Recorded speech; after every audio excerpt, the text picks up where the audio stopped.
Good morning. I am Dr. Sunanta, Associate Professor from the Department of Prosthodontics. The topic to me is the principles of tooth preparation, and this is a very important topic for your university examination as well as in your practical exams. First, let's see what's a fixed partial denture.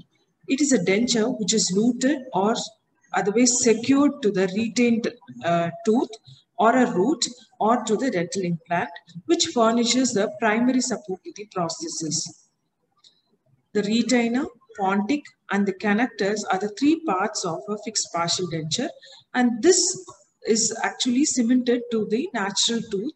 This is called as an abutment tooth, and this abutment tooth has to be prepared in order to receive this fixed partial denture within the mouth. So this preparation is what we are going to see today. So before we do our tooth preparation, we have to do a systemic approach like case history taking, clinical examination, radiographic examination of the abutment tooth. We have to do a diagnostic impression and diagnostic casts are made, articulated, and it is made as a steady model, and the diagnostic wax up has to be done, and then the patient positioning and the operating positioning should be appropriate before doing our tooth preparation. These are the principles which has to be followed before doing any tooth preparations.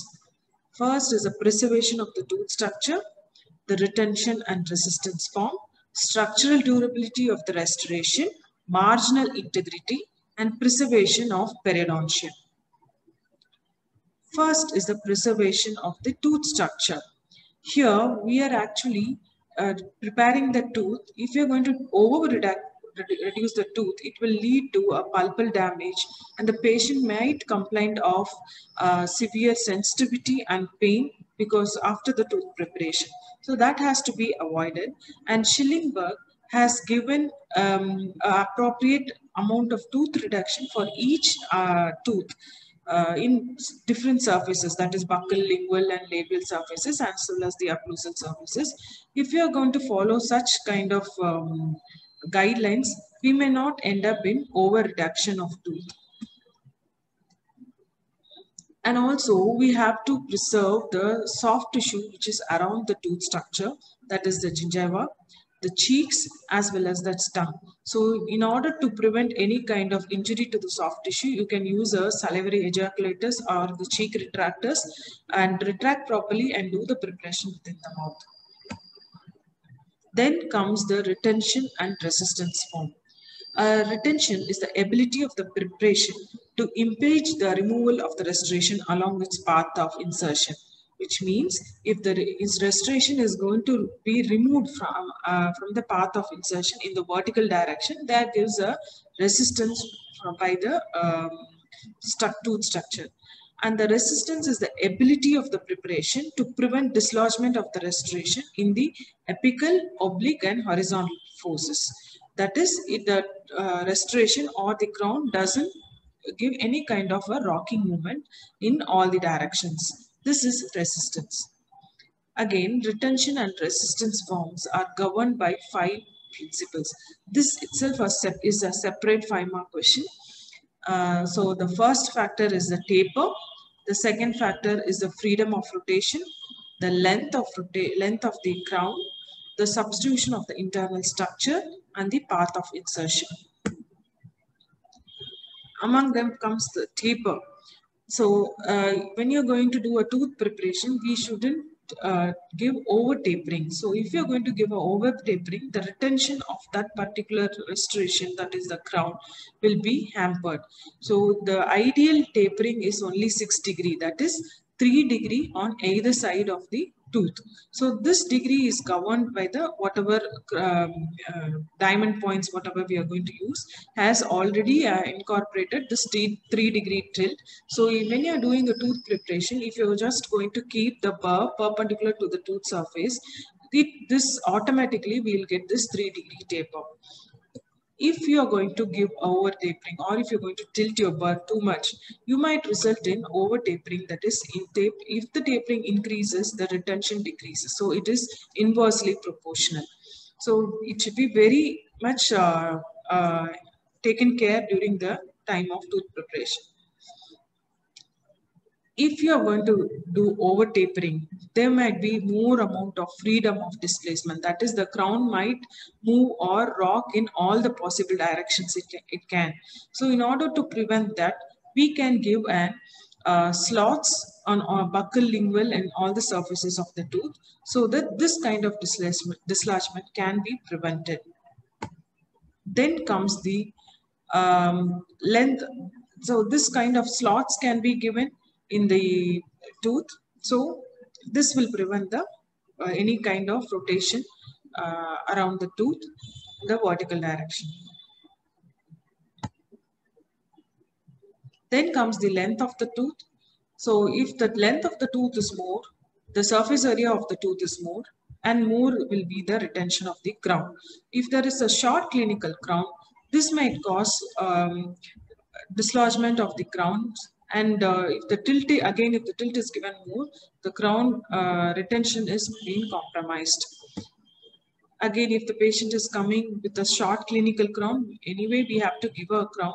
So in that situation, we can give an extra grooves, pins and boxes, which can substitute the whatever less retention is caused due to the short clinical crowns. So these grooves, pins and boxes is placed either in the proximal surfaces, even the wings can be placed. All these are substitutions of the internal features. All these 5 features governs the retention and resistant form. Then comes the path of insertion. So each and every tooth has a path of insertion, or if the restoration is placed, it can be placed in one direction and can be removed in the same direction. So in this case, A, B, C, D, if you see this is the path of insertion of this particular restoration or the crown. This in B, there is a tilting of the molar. So if you are going to give the same path of insertion for B, that is as this case, you might end up in over preparing the tooth. Thereby you will have a pulpal damage for that particular tooth. So if you're going to do a restoration for or a crown for this particular tilted molar, it is always advisable to give the path of insertion which is parallel to the old tooth, that is the tilt of the tooth. You shouldn't try to give the exact path of insertion which is parallel to the next adjacent teeth. That will create over reduction of the tooth and causes a pulpal damage. In case if you have to give, you can always go for an intentional RCT and then go ahead with the preparation.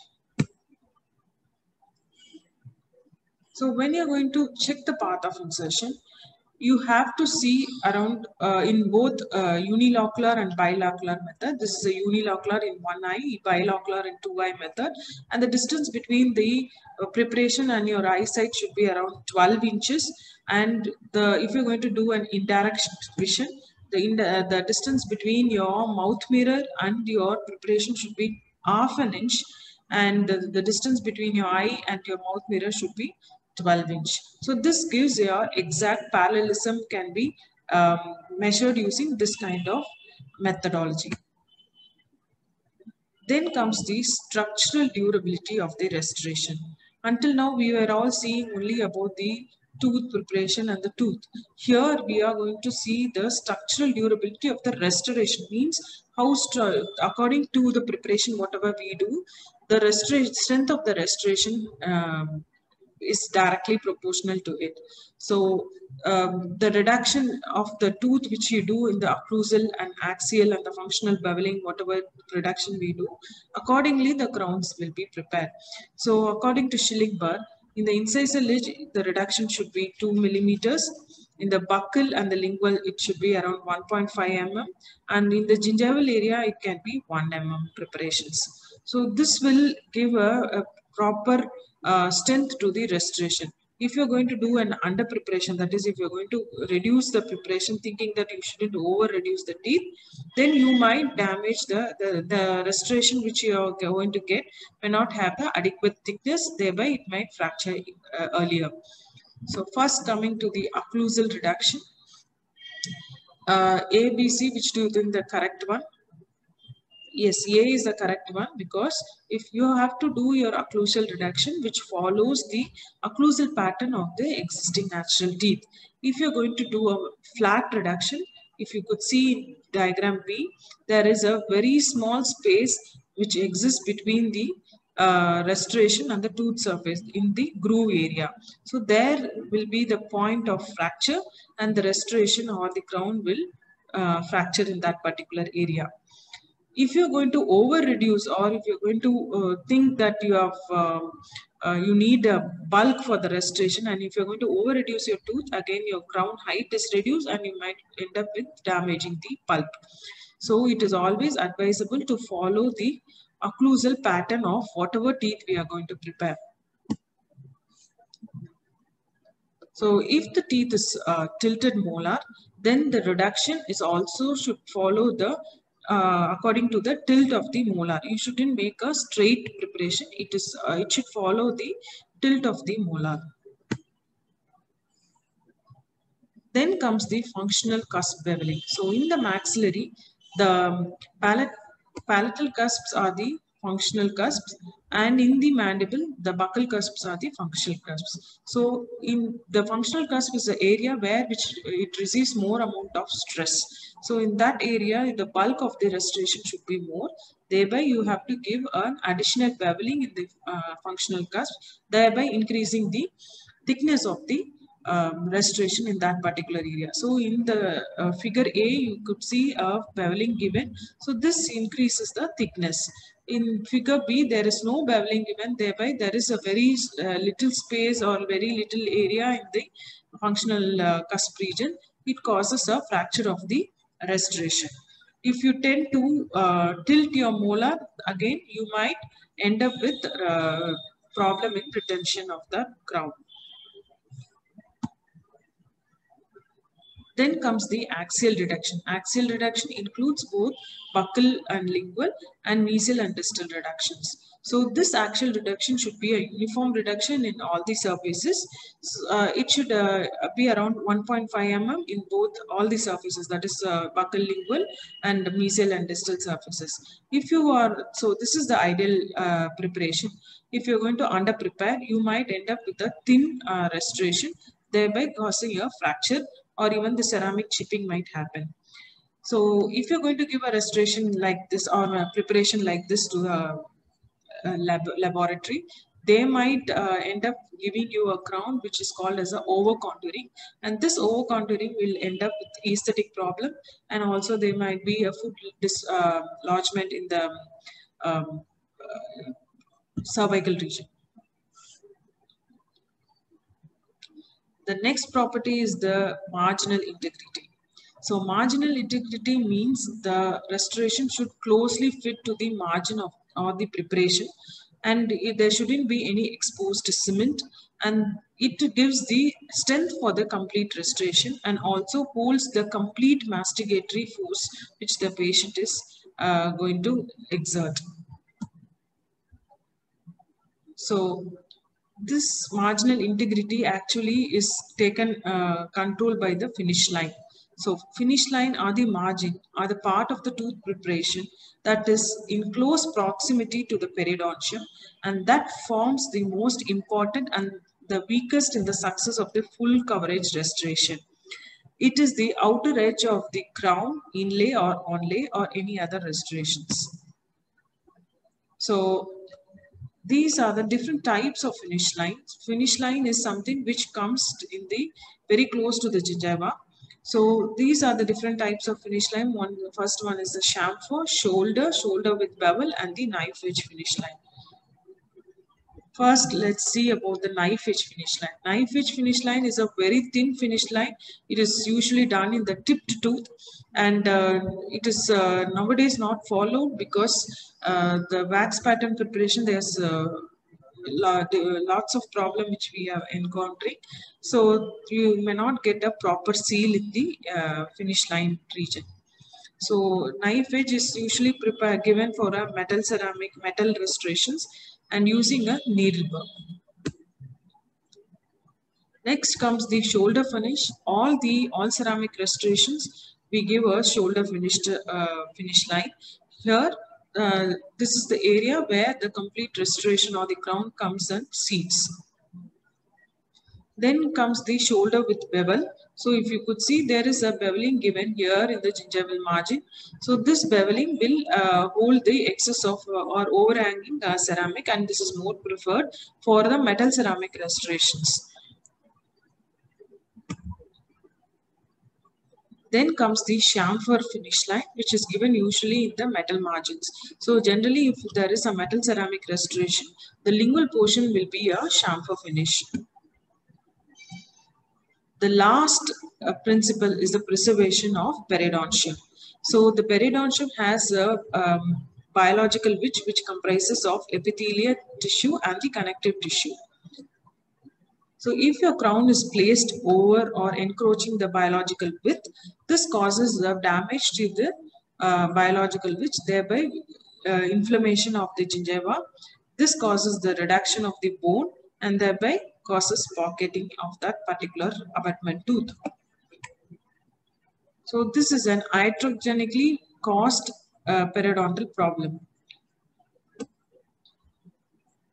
So the gingival margin should always be in the supragingival margin, that is above the gingiva. It is very easy to prepare, it is very easy to maintain for the patient, and it is easy for during the time of cementation. Supragingival margins are the only preferred margins for the posterior restorations. In the case of anterior restoration, for the aesthetic purpose, you can go ahead and do for a subgingival margin. Only because the anterior region is the only region where the patient can maintain it properly and he can visualize it. So only in the maxillary anterior region you can give a subgingival margin. So these are the instruments which are generally used for tooth preparation, that is the diamond stone or the diamond points. This is the diamond points, this is the tungsten carbide bar points, and this is the twist drill. Usually the diamond points are used. These are the different diamond points which we use for the tooth preparation. This is a long, thin, round end burr. This is a long, thin, flat end burr. This is a needle burr, long, thin needle burr, short, thin needle burr, and this is a wheel burr. So this angulation governs the tooth preparation. So this degree of tilt is about 3 degrees. So this is a prepared tooth.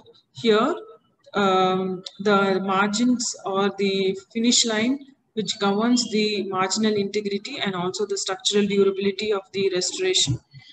The axial reductions all governs the structural durability and the retention and resistant form if you're going to give a parallel walls. And all the edges should be rounded and beveling is given. Again, this governs the structural durability of the restoration, and also any unsupported enamel will be removed during the beveling process. Again, this is a premolar preparation. So this is the finish line, shoulder finish line, which gives the marginal integrity. The axial reduction gives the resistance and retention form as well as the structural durability of the restoration. The occlusal reduction, which follows the occlusal pattern, gives the structural durability of the restoration. Functional cusp beveling and the rounding of all the sharp edge margins gives the structural durability for the restorations. So coming to the summary, so principles of tooth preparation has 5 principles: preservation of tooth structure, retention and resistance form, structural durability of the restoration, marginal integrity of the restoration of the teeth, and the preservation of the periodontium. Under retention and resistance form, we saw about the taper, the freedom of displacement, the length of the existing abutment tooth, the structural internal features that can be given, and the path of insertion. The structural durability, we saw about the occlusal reduction, the axial reduction, and the functional cusp beveling. In the marginal integrity, we saw the different kinds of margins. In the preservation of periodontium, we saw about the supragingival, subgingival, and equigingival margins.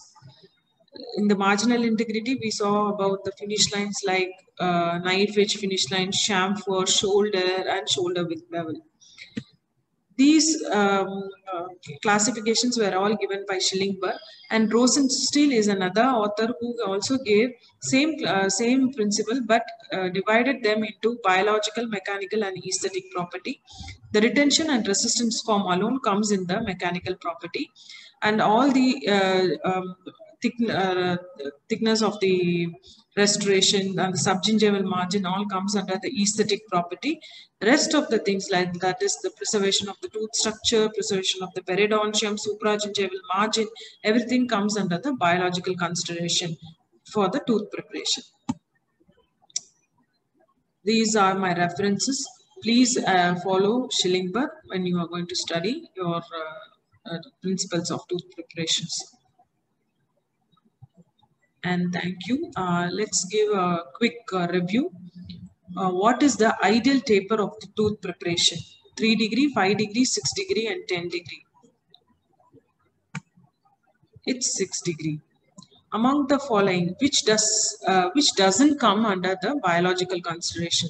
Preservation of the tooth structure, preservation of the periodontia, both A and B, and structural durability. Structural durability is for the restoration and it is not a biological consideration. Following are the substitution of the internal features except grooves, pins, boxes, and finish line. Finish line doesn't come under the internal feature. It comes under the marginal integrity principle. The principles of structural durability is it for the tooth structure or the structural durability for the periodontium, or it is for the restoration, or is it for the cementum? It is for the restoration. Preferable finish line for the posterior tooth. Supragingival, subgingival, equigingival, and none of the above. Usually, supragingival finish margin is preferable for the posterior because there is a difficulty for accessibility during the preparation, as well as the patient cannot maintain if the subgingival margins are given in the posterior teeth. Thank you for the patient listening. Thank you.